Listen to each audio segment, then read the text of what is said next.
Hello, good morning. तो हमने कल हेनरी के नियम को देखा था, है ना। हेनरी के नियम का थ्योरी पोर्शन कंप्लीट किया था और हमने कहा था कि नेक्स्ट क्लास में हम आपसे हेनरी के नियम पर कुछ सवाल डिस्कस करेंगे, ठीक है। तो कल हमने हेनरी के नियम में उसका परिभाषा पढ़ा था, विलेयता देखा था, है ना। और आज के लेक्चर में हेनरी के नियम पर एक दो सवाल होंगे और हेनरी का नियम हम डेली लाइफ में कहाँ कहाँ देखने को मिलता है वो देखेंगे, ठीक। तो देखिए, ये फर्स्ट क्वेश्चन है, ठीक है। क्वेश्चन है कि नाइट्रोजन के लिए जो हेनरी नियतांक है 298 केल्विन पर 1 × 10⁵ एटीएम है। पहले लिख लेते हैं जो जो दिया है। हेनरी नियतांक जो दिया है वो दिया है 1 × 10⁵ एटीएम, ठीक है। हवा में नाइट्रोजन का मूल अंश 0.16 है, ठीक है। जो नाइट्रोजन है इन एयर वो दिया है 0.16, ठीक है, मूल अंश है। अब बोला है 298 केल्विन और 5 एटीएम दबाव पर हवा से नाइट्रोजन का मोल, ठीक है। मतलब यहाँ पे जो 5 एटीएम दबाव दिया है वो दोनों का दिया है। जो प्रेशर है वो नाइट्रोजन प्लस ऑक्सीजन का मिला करके दिया है हमको 5 एटीएम। बोला है ना कि 5 एटीएम दबाव पर हवा से नाइट्रोजन, है ना। तो जब दबाव लगेगा तो एयर, अगर नाइट्रोजन वायुमंडल में है तो जो दबाव लगेगा वो दोनों पर लगेगा, इस गैस पर भी लगेगा और ऑक्सीजन पर भी लगेगा, ठीक। तो बोल रहा है कि नाइट्रोजन का मोल, अच्छा ये यहाँ पर 10 होगा, ठीक है। 10 मोल नाइट्रोजन का मोल, 10 मोल पानी में घुल जाता है तो उनकी संख्या है, ठीक है। नाइट्रोजन का मोल, नाइट्रोजन का कुछ मोल है ना, कुछ भाग नाइट्रोजन का जो पानी में घुल जा रहा है, तो वो कितना नाइट्रोजन पानी में घुल रहा है वही हमको पता करना है। देखिए, हमारे इसको पता करने के लिए फॉर्मूला होता है partial pressure of nitrogen equal to Henry नियतांक इनटू जाई नाइट्रोजन, मतलब जो गैस होता है वो किसमें, लिक्विड में। अब हमको ये जो गैस है वो लिक्विड में तो दिया नहीं है, गैस एयर में दिया है, प्लस हमको नाइट्रोजन का भी पार्शियल प्रेशर नहीं पता है। देखिए, ये प्रेशर दिया जरूर है लेकिन नाइट्रोजन का नहीं दिया है, ये दोनों दिया है, नाइट्रोजन का भी है और ऑक्सीजन का भी है।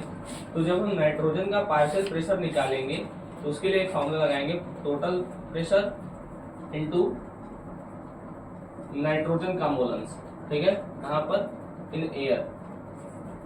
तो पार्शियल टोटल प्रेशर है 5 और नाइट्रोजन जो मोल अंश है हवा में वो कितना है, 0.16, यह आ जाएगा 8। तो नाइट्रोजन का जो पार्शियल प्रेशर आया हमारा वो आया है 8, ठीक है। नाइट्रोजन का पार्शियल प्रेशर आ गया 8, इसके जगह हम 8 रख दे रहे हैं। हेनरी नियतांक हमको दिया है, ये दिया है 1 × 10⁵ इंटू, अच्छा मोलों की संख्या क्या होती है, तो जिसका मोल प्रभाव क्या होता है, जिसका पूछता है उसका ऊपर लिखते हैं। तो नाइट्रोजन का पूछ रहा है तो नाइट्रोजन के मोल ऊपर रहेंगे और बटे में कुल मोल। तो कुल मोल में कौन कौन से आएंगे, एक नाइट्रोजन का होगा, हवा मतलब ऑक्सीजन का होगा, और एक वाटर का होगा। तो N2 plus NH2O plus N oxygen, ठीक। अच्छा, अगर हम इसको सॉल्व करें, ठीक है, और ये आएगा 8 1 × 10⁵ इक्वल टू N अपॉन,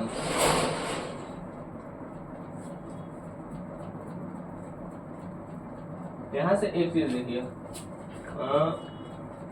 जो नाइट्रोजन है और जो ऑक्सीजन का मोल है, ठीक है, जो नाइट्रोजन का मोल है और जो ऑक्सीजन का मोल है, ठीक है, तो वो क्या है,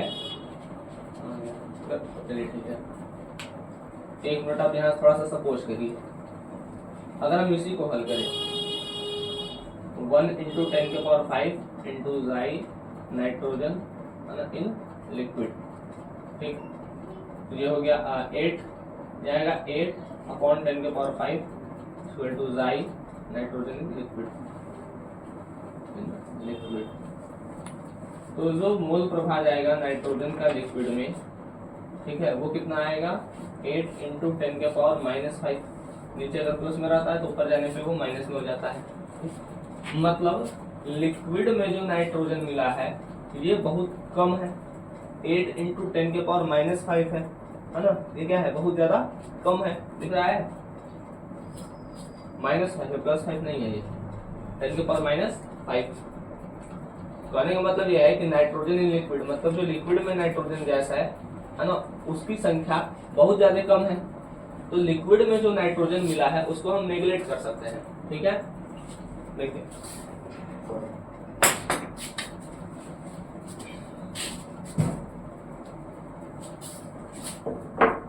तो अगर ये निकालना होता है तो ऊपर नाइट्रोजन के मोलों की संख्या रखेंगे, जिसका निकालना होता है उसका ऊपर रहता है और नीचे टोटल मोल रहते हैं। ठीक, तो जाई जो नाइट्रोजन है इसमें कहने इसका मतलब ये हुआ कि लिक्विड में जो नाइट्रोजन मिला है वो बहुत ज्यादा कम है। तो हम क्या, ये जो नाइट्रोजन है और उसके साथ ऑक्सीजन भी है, ऑक्सीजन है वो बहुत ज्यादा कम है इसकी तुलना में, वाटर के मोल की तुलना में, है ना। वाटर का तो 10 मोल है, वो उससे बहुत ज्यादा कम है। तो हम इसको क्या कर देंगे, नेगलेक्ट कर देंगे। हाँ, हम इन दोनों को क्या कर देंगे, हम इन दोनों को नगण्य मान लेंगे। ठीक है, अब हमारे पास बच जाएगा जाई in liquid equal to N2/N2H2O। हम इन दोनों को नेगलेक्ट इसलिए कर दिए हैं क्योंकि ये बहुत ज्यादा कम है इसकी तुलना में। ठीक है, यहाँ से देख लीजिए, लिक्विड में जो नाइट्रोजन है वो बहुत ज्यादा कम है, दिख रहा है यहाँ से। ठीक है, हम रख देते हैं वैल्यू 10 इंटू 10 के पावर -5 इक्वल टू नाइट्रोजन, यही तो पता करना है। H2O के मोल कितने दिए हैं, 10 मोल, 10 हो गया। इधर मल्टीप्लाई होगा 8 इंटू 10 के पावर -4, तो नाइट्रोजन के जो मोलों की संख्या आएगी वो आएगी 8 इंटू 10 के पावर -4, मतलब इतने मोल उस पानी में घुले होंगे। ठीक है, देखिए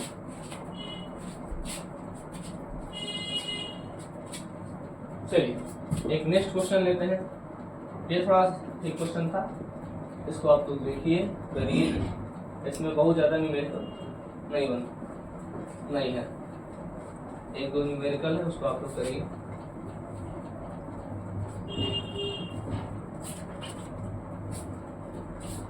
देखिए एक क्वेश्चन है,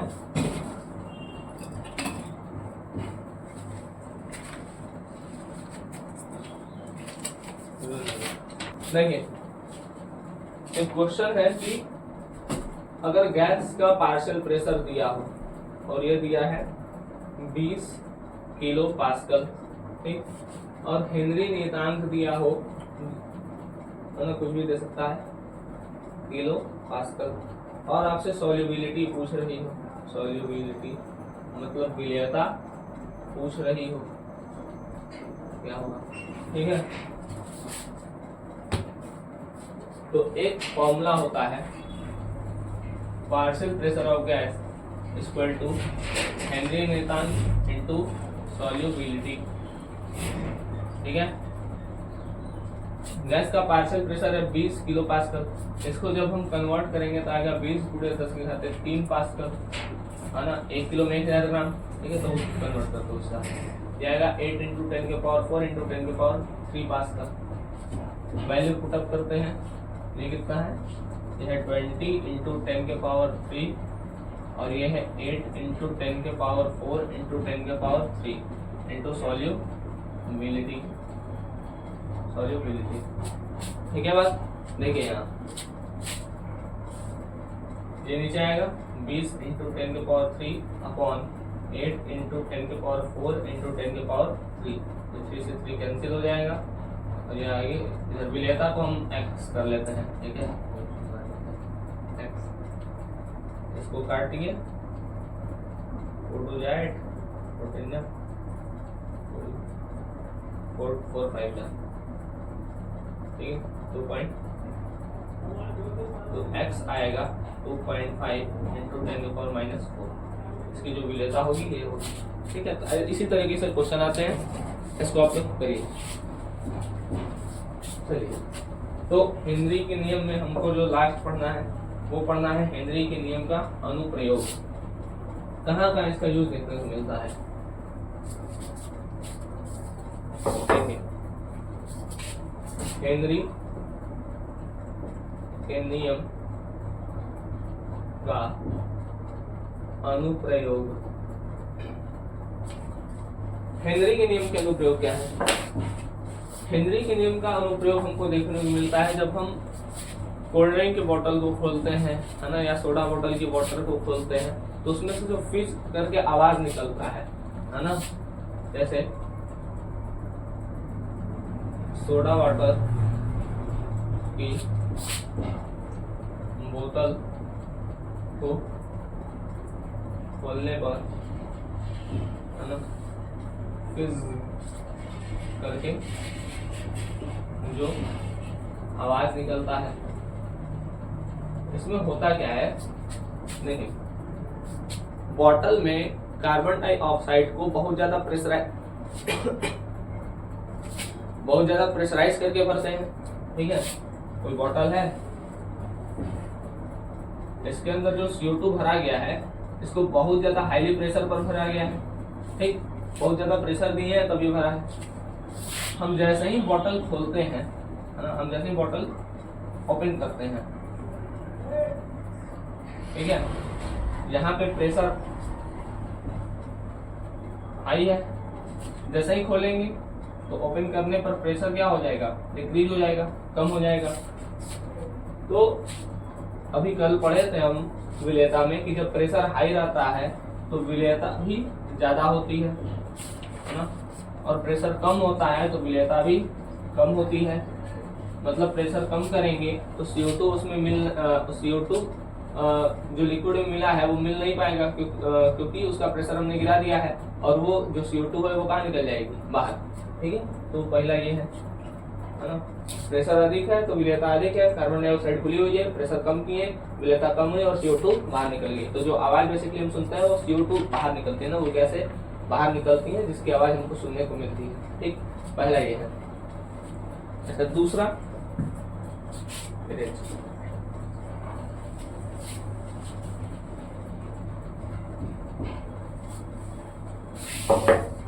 नेक्स्ट है, फर्स्ट बता दिए। नेक्स्ट जो है हमारा, नेक्स्ट क्या है कि जो पर्वतारोही होते हैं, जो पर्वत पर चढ़ते हैं, तो जैसे जैसे हम ऊपर जाते हैं, है ना, वैसे वैसे जो प्रेशर होता है वो डिक्रीज करता है। जो पहाड़ों पर चढ़ते हैं वो जैसे जैसे ऊपर जाते हैं वैसे वैसे ऊपर जाने पर बेसिकली होता है कि प्रेशर डिक्रीज करता है, कम होता है, ठीक है। तो प्रेशर जैसे जैसे डिक्रीज करेगा, है ना, तो ह्यूमन के ब्लड में क्या होता है? ऑक्सीजन घुलना कम हो जाता है, ठीक है। ऑक्सीजन कम घुलता है, प्रेशर कम होगा तो विलेयता क्या होगी? कम होगी, ठीक है। और कोई व्यक्ति है ये ऊपर चढ़ रहा है, तो इस व्यक्ति के अंदर प्रेशर के कम होने से इसके ब्लड में जो ऑक्सीजन की विलेयता होगी, है ना, वो कम हो जाएगी, ठीक है। जो पर्वतारोही होते हैं वो जब ऊपर चढ़ते हैं तो ऊपर चढ़ते समय प्रेशर कम होता है, जिसके कारण उनके शरीर में ब्लड में ऑक्सीजन की विलेयता क्या हो जाती है? कम होती है, ठीक है। और इस ऑक्सीजन का लेवल कम होने से, है ना, ऑक्सीजन का लेवल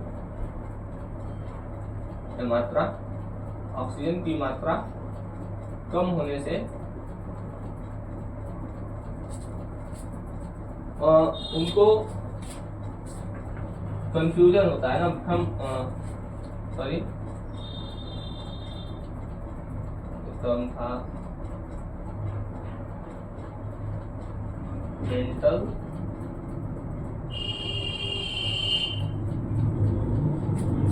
ठीक है, मेंटल कंफ्यूजन, ठीक है। जैसे जो पर्वतारोही होते हैं वो जैसे जैसे ऊपर जाते हैं तो उनके ब्लड में ऑक्सीजन कम घुलता रहता है, और ऑक्सीजन की मात्रा कम होने से क्या होती है कि ब्रेन में ऑक्सीजन सही से पहुंच नहीं पाता है ना, और ब्रेन में ऑक्सीजन सही से नहीं पहुंच पाने के कारण उनको मेंटल कंफ्यूजन होता है, ठीक है। और थकान जैसी स्थिति, थकान होने लगता है, ठीक है, तो ये सब चीजें होती है। अच्छा, तीसरा है जो गोताखोर लोग होते हैं, ठीक है, जो गोताखोर होते हैं जो समुद्र के अंदर जाते हैं, तो गोताखोरों के साथ क्या होता है, एक समस्या होती है, जैसे जैसे वो नीचे जाते हैं तो नीचे जाने पर प्रेशर इंक्रीज करता है। जैसे ये समुद्र है, ठीक है, समुद्र में जैसे जैसे नीचे जाएंगे वैसे वैसे प्रेशर क्या होगा, वैसे वैसे प्रेशर बढ़ता जाएगा। तो प्रेशर बढ़ने से क्या होता है, देखिए प्रेशर जब बढ़ेगा तो विलेयता बढ़ेगी, प्रेशर बढ़ेगा तो विलेयता बढ़ेगी, तो विलेयता बढ़ेगी तो कैपिलरीज में जितनी ऑक्सीजन ब्लड के साथ जितनी ऑक्सीजन डिजॉल्व होनी चाहिए उससे अधिक होने लगेगी, ठीक है, उससे अधिक होने लगेगी, जिससे हेलुसिनेशन होने लगता है, ठीक है। हेलुसिनेशन मतलब कि उनको भ्रम होने लगता है कि सामने क्या है ना, छोटी चीजें भी होंगी तो उनको अजीब टाइप की लगेगी, ठीक है, ये सब तरीके से। तो प्रेशर घटने से क्या होगा, प्रेशर घटने से मेंटल कंफ्यूजन होगा, थकान होगा, ठीक है, क्योंकि ऊपर जाने पे प्रेशर कम होता है, और जब गोताखोर समुद्र के नीचे जाते हैं तो नीचे जाने पर प्रेशर बढ़ता है, और प्रेशर बढ़ने से ब्लड में ऑक्सीजन या अन्य गैसों की विलेयता भी बढ़ेगी, ठीक है, अन्य गैसों की विलेयता बढ़ेगी। इससे क्या होगा कि उनको हेलुसिनेशन होगा, ठीक है, और फिर जब वो बाहर आता है, जैसे गोताखोर लोग जैसे जैसे समुद्र से बाहर आएंगे तो बाहर आएंगे तो प्रेशर कम होगा, है ना, और प्रेशर कम होने पर क्या होगा कि जो ऑक्सीजन है ना वो जो गैसें हैं वो बुलबुलों के रूप में बाहर निकलेंगी, तो उस स्थिति को बेंड करते हैं, ठीक है, जो बुलबुलों के रूप में निकलती हैं बॉडी से गैसें उसको बेंड कैपिलरीज से गैसें उसको बेंड करते हैं, ठीक है। तो ये कुछ अनुप्रयोग थे, है ना, जो हेनरी के नियम के थे, ठीक, ये 2-3 है, इसको आप लोग अपने से अपनी भाषा में लिख लीजिएगा, ठीक है। चलिए आज के लिए थैंक यू, इतना ही।